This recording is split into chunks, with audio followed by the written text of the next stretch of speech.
कहानी शुरू होती है 2051 में, जहां आसमान से कुछ सोल्जर्स गिरते हुए दिखाए जाते हैं। इनमें डैन भी होता है। सब पानी में गिरते हैं और जैसे ही पानी से बाहर निकलते हैं, उनके हाथों में गन्स होती है। ऐसा लगता है जैसे पूरी दुनिया में एक बड़ी जंग चल रही हो।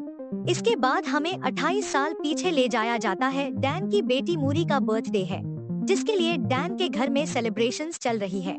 इसके बाद सब टीवी पे फुटबॉल मैच देखने लगते हैं, जिसमें एक अजीब रोशनी के अंदर से कुछ सोल्जर्स निकलते हैं, जिन्हें लेफ्टिनेंट हार्ट लीड कर रही है। हार्ट कहती है कि हम फ्यूचर से आए हैं और आज से 30 साल बाद एक बहुत खतरनाक जंग होने वाली है। हमारी जंग एलियन से है, जिनसे हम अकेले नहीं लड़ सकते। आप सबकी मदद की जरूरत है, वरना दुनिया आज से 30 साल बाद खत्म हो जाएगी।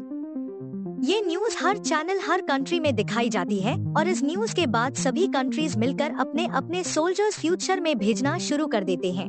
एक साल बाद हमें बताया जाता है कि हर 7 दिन बाद एक सोल्जर्स टीम भेजी जाती है। 7 दिन बाद जब वापस आती है तो किसी की बाजू नहीं या किसी की टांग, और यही नहीं बल्कि 100% में से सिर्फ 20% जिंदा वापस आते हैं। इसके बाद हमें डैन दिखाया जाता है, जो मिलिट्री साइंटिस्ट था लेकिन फिलहाल एक साइंस टीचर है। वो अपनी क्लास में होता है, तभी उसे गवर्नमेंट की तरफ से करीबी रिसर्च लैब में रिपोर्ट करने का मैसेज आता है। डैन के वहाँ जाने के बाद हमें पता चलता है कि सोल्जर्स की कमी के वजह से गवर्नमेंट सिविलियंस को भी जंग के लिए ड्राफ्ट कर रही है। वहाँ डैन के कुछ टेस्ट होते हैं और उससे एक रिस्ट बैंड लगाया जाता है, जिससे पता लगता है कि फ्यूचर में डैन मर चुका है। इसके बाद उससे कहा जाता है कि उसके पास सिर्फ 24 घंटे हैं अपनी फैमिली से मिलने और बताने के लिए कि अब वो भी इस जंग में शामिल है। इसके बाद डैन अपनी वाइफ एमी से मिलकर उससे ये सब बताता है, जिसे एमी बहुत दुखी हो जाती है और कहती है, क्या तुम अपनी फैमिली के लिए अपने पिता जेन फॉस्टर के पास जा सकते हो? जिस पर डैन को ना चाहते हुए भी अपने पिता के पास जाना पड़ता है। जेन फॉस्टर एक इंजीनियर है जो विमान को रिपेयर करते हैं और नए गैजेट्स बनाते हैं। डैन अपने पिता को बताता है कि उससे जंग के लिए ड्राफ्ट किया गया है और उससे ये रिस्ट बैंड उतारने में उनकी मदद चाहिए। जेन बैंड उतार रहे होते हैं तो बातों बातों में इन दोनों की लड़ाई होने लगती है और डैन कहकर वहाँ से चले जाता है कि वो कभी उसकी शक्ल नहीं देखना चाहता, ना ही अपनी बेटी मूरी को उससे मिलने देगा। इस सब के बाद डैन अपनी बेटी मूरी और एमी से मिलने के बाद जंग के लिए ट्रेनिंग सेंटर में रिपोर्ट करता है, जहां उन्हें जंग से पहले 1 हफ्ते की ट्रेनिंग दी जाने वाली है। भेजे जाने वाले सभी सिविलियंस 40 साल की एज के ऊपर के हैं। अब यहाँ पर एक छोटी सी चीज है जो मैं आपको एक्सप्लेन कर देती हूँ। 2050 में होने वाली लड़ाई को जो लोग लड़ने जाने वाले हैं, उनकी डेथ 2050 में हो चुकी होनी चाहिए, इसीलिए 2022 से 40 प्लस के लोगों को लिया जा रहा है और दूसरी तरफ इन 40 प्लस के सिविलियंस को ट्रेन करने वाले अडल्ट्स हैं। इन सभी को ट्रेनिंग में बताया जाता है कि इनका सामना व्हाइट स्पाइक से है, जो काफी तेज तरार और काफी भयानक एलियंस है। अगर आपको उनका सामना करना है तो आपको उनकी बेली और गले पर वार करना है। मिलिट्री के लोग कहते हैं कि ना तो हमें आज तक उनका कोई स्पेसशिप मिला और न यहाँ धरती पर क्रॉस लैंडिंग होने के कोई सबूत है। हमें बस ये पता है कि रशिया में फर्स्ट टाइम अटैक हुआ था और रशिया के बाद में अभी पूरी दुनिया में है। वहाँ डैन की मुलाकात चार्ली और डोरियन से होती है। चार्ली जो कि एनवायरमेंटल प्रोफेसर होता है, दूसरी तरफ डोरियन जो कि पिछले 3 बार इस जंग में जाकर उनसे लड़कर वापस आया है। फिर वो दिन आता है जब सारे सिविलियंस को फ्यूचर में भेजा जाना होता है। जैसे ही टाइम मशीन स्टार्ट होता है, कुछ टेक्निकल फॉल्ट आ जाता है और जो लोग जमीन पे लैंड होने वाले थे वो सब डायरेक्ट आसमान से गिरने लगते हैं और ये वही सीन है जो स्टार्टिंग में दिखाया गया था। कुछ लोग तो पानी में गिर जाते हैं और कुछ नीचे गिरकर मर जाते हैं। अब जो लोग बचते हैं, इनमें डैन फॉस्टर भी शामिल होता है, जिन्हें फ्यूचर की कमांडिंग लीड, जिनका नाम लेफ्टिनेंट फॉस्टर है, कांटेक्ट करती है और कहती है कि पास ही एक रिसर्च सेंटर में हमारी हार्ड ड्राइव्स और कुछ एक्सपेरिमेंटिंग मेडिसिन्स है। हम चाहते हैं कि आप वहां से ड्राइव्स और मेड्स कलेक्ट करें, क्योंकि कुछ ही देर में यहाँ मिसाइल्स गिराए जाने वाले हैं। और इसी के साथ डैन अपनी टीम को लेकर रिसर्च लैब में पहुँचता है। डैन फटाफट से भागकर 7th नंबर कैबिन से इम्पोर्टेंट ड्राइव्स और सारी मेड्स जो कि लेफ्टिनेंट फॉस्टर ने उसे लाने के लिए कही थी निकाल लेता है। लेफ्टिनेंट फॉस्टर बताती है कि डैन के पास सिर्फ 3 मिनट है, जिसके बाद लैब को ब्लास्ट कर दिया जाएगा। पर जब ये लोग लैब के बाहर जा रहे होते हैं, तब व्हाइट स्पाइक्स इन पे अटैक कर देते हैं। ये एलियंस बहुत ही ताकतवर होते हैं और उन पर गोलियों का कोई असर नहीं होता है। एलियंस के अटैक में डैन के कुछ साथी मर जाते हैं। इसी बीच वहाँ आर्मी आ जाती है, पर एलियंस उन्हें जान से मार डालते हैं। कोई रास्ता न दिखने पर डैन और बाकी के लोग एलियंस पर शूट करने लगते हैं। थोड़ी ही देर बाद वहाँ बम गिराया जाता है, जिससे बहुत ही बड़ा ब्लास्ट हो जाता है। एलियंस मारे जाते हैं। साथ ही इस ब्लास्ट के कारण डैन के कई साथी भी मारे जाते हैं। इसके बाद डैन खुद को कैंप में देखता है, जहाँ डैन को लेफ्टिनेंट फॉस्टर से मिलने का मौका मिलता है और उससे पता चलता है कि वो उसकी बेटी मूरी है, जो अब एक करनाल है। मूरी डैन को अंदर ले जाती है और फीमेल व्हाइट स्पाइक्स के बारे में बताती है कि ये बहुत ताकतवर और गुस्सैल होती है, जो जमीन के नीचे अपना घोंसला बनाती है और एलियंस को पैदा करती है। इस फीमेल व्हाइट स्पाइक की हिफाजत सभी मेल एलियंस करते हैं और इस मिशन में वो फीमेल व्हाइट स्पाइक को पकड़कर उसके डीएनए से एक टॉक्सिन बनाना चाहती है, जिसे सभी एलियंस को मारा जा सके। फीमेल मर जाए तो फिर और एलियंस पैदा नहीं होंगे और बाकी एलियंस को मार कर दुनिया को बचा लेंगे। इसके बाद वो सभी उस जगह पर जाते हैं जहाँ फीमेल जमीन के अंदर छुपी होती है। मूरी डैन को ऊपर ही रहने को कहती है और वो नीचे जाकर फीमेल को पकड़ने लगती है। ये एलियन बहुत ताकतवर होती है और अपने मेल एलियंस को आवाज लगाकर बुलाने लगती है।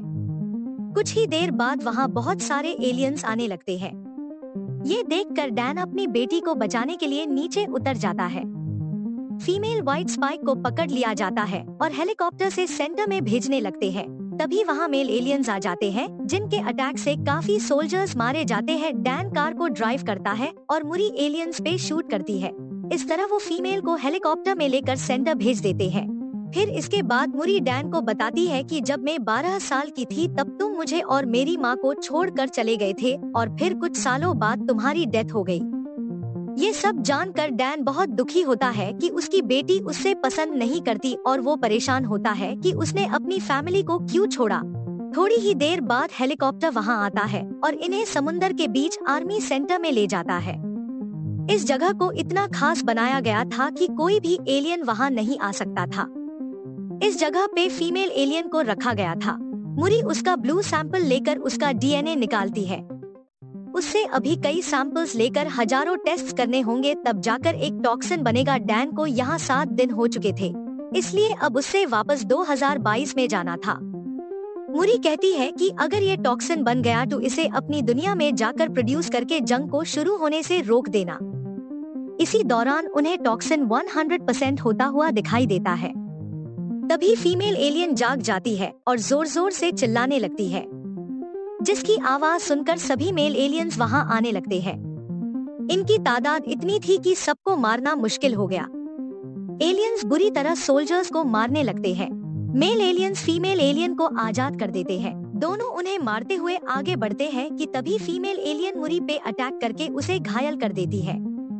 टाइम ट्रैवल मशीन ऑन हो जाती है। डैन अपनी बेटी को भी पास में ले जाना चाहता था, इसलिए वो उसके पास ही बैठ जाता है। पर तभी वहाँ फीमेल व्हाइट स्पाइक आ जाती है और मूरी को पकड़ लेती है। डैन उससे बचाने की कोशिश करता है, लेकिन टाइम मशीन उससे 2022 में फेंक देती है।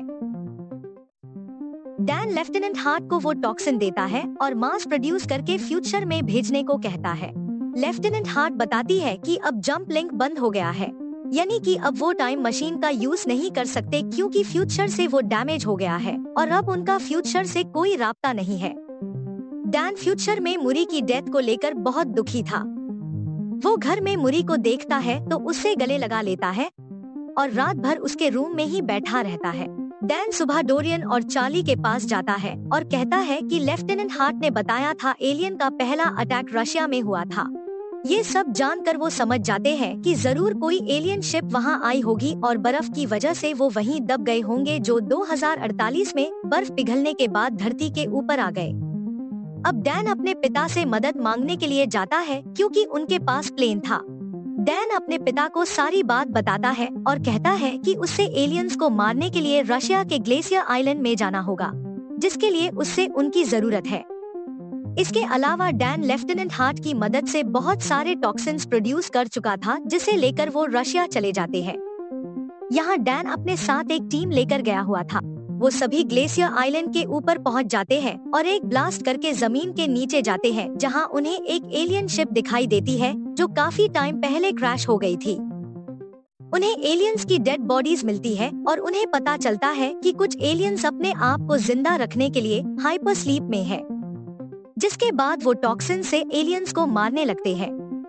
इसी दौरान फीमेल व्हाइट स्पाइक जाग जाती है और उन सब पर हमला कर देती है। डोरियन सबको शिप से बाहर जाने का कहकर शिप को ब्लास्ट करके सब कुछ खत्म करने का कहता है। सभी एलियंस एक एक करके बाहर आने लगते हैं, जिन्हें डैन के पिता जेन और चार्ली शूट करके मारते हैं।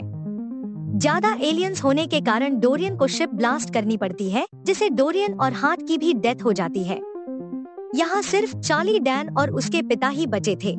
डैन के पिता बताते हैं कि एक एलियन यहाँ से भाग गया है। ये वही फीमेल एलियन होती है जो बहुत ताकतवर है और जमीन में जाकर एलियंस पैदा कर सकती है। जेन अपनी एक जैकेट से डिस्गाइज बनाता है, जिसे व्हाइट स्पाइक को लगता है कि जरूर कोई इंसान वहाँ है और वो हमला करने के लिए भागते हुए आती है, मगर तभी जेन उससे स्नाइपर से शूट करने लगता है। वहाँ डैन भी पहुँच जाता है और व्हाइट स्पाइक के हाथ में एक इंजेक्शन लगा देता है, जिसे टॉक्सिन का असर होने लगता है और वो जोर जोर से चिल्लाने लगती है। तभी अचानक से व्हाइट स्पाइक अपना हाथ काट देती है ताकि उसका पूरा शरीर खराब ना हो सके और वापस से उनसे लड़ने के लिए तैयार हो जाती है। व्हाइट स्पाइक्स की खास बात थी कि वो खून को स्मेल कर सकती थी। जिस वक्त व्हाइट स्पाइक डैन पे हावी हो जाती है और पहाड़ी के कोने तक पहुंच जाती है, उस वक्त वहां जेन अपने हाथ पे कट लगाता है। इससे व्हाइट स्पाइक का सारा ध्यान जेन की तरफ हो जाता है। तभी वहां डैन उसका गला काट देता है और उसके मुंह में टॉक्सिन डालकर उससे वही खाई से नीचे फेंक देता है। नीचे गिरती एक बड़ी सी चट्टान से टकराकर व्हाइट फीमेल स्पाइक मर जाती है और इसी के साथ दुनिया पर आने वाला एक बहुत बड़ा हादसा टल जाता है। इस पूरे इंसिडेंट के बाद अब डैन अपने पिता जेन को अपनी बेटी से मिलवाने के लिए ले जाता है और इसी के साथ एक हैप्पी एंडिंग होती है।